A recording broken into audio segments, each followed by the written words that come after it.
Medical కాలేజీల ప్రైవేటీకరణ.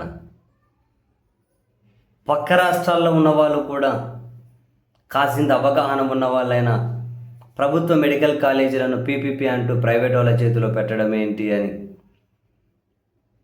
Minimum కాసింత అవగాహన ఉన్న వాళ్ళైనా కూడా మాట్లాడుతూ ఉన్నారు. కానీ ఆంధ్రప్రదేశ్లో పాలకపక్షం తీసుకున్న నిర్ణయం మీద పాలకపక్ష పార్టీలు, వాళ్ళ కార్యకర్తలు, వాళ్ళ నాయకులు గమ్మన ఉండిపోతూ ఉన్నారు. నోరు తెరవడం లేదు. అటు విపక్ష వైఎస్ఆర్ కాంగ్రెస్ పార్టీ దీన్ని ఆపడం కోసం వాళ్ళ రకరకాలుగా నిరసనలు, ఆందోళన కార్యక్రమాలతో ప్రభుత్వం మీద ఒత్తిడి తీసుకొని వస్తూ ఉన్నారు. ఇప్పటికే జగన్మోహన్ రెడ్డి గారు క్లియర్ కట్గా చెప్పేశారు, ఎవరైనా కనుక ప్రైవేట్ వాళ్ళు పాల్గొని వాటిని దక్కించుకుంటే మేము అధికారంలోకి వచ్చిన తర్వాత మళ్ళీ ప్రభుత్వ పరిధిలోకి తీసేసుకుంటాము అని.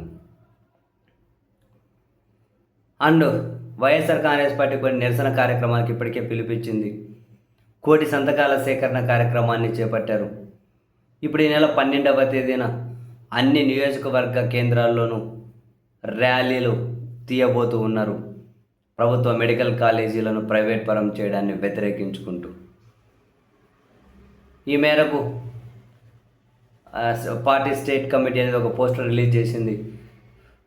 ఈ రోజు నుండి ఇంకా జిల్లాల్లో, నియోజకవర్గాల్లో, మండల స్థాయిలో కూడా ఆ పోస్టర్లు రిలీజ్ చేసుకుంటూ మీడియా సమావేశం పెట్టి మెడికల్ కాలేజీలను ప్రైవేట్ పరం చేస్తే ప్రజలకు జరగబోయే నష్టం విద్యాపరంగా, వైద్యపరంగా ఎలా ఉంటుందో జనానికి వివరించాలి అని సోషల్ మీడియాను విస్తృతంగా వాడుకొని సోషల్ మీడియా ద్వారా ప్రజలకు నిజాలు చెప్పే ప్రయత్నం చేయాలి అని,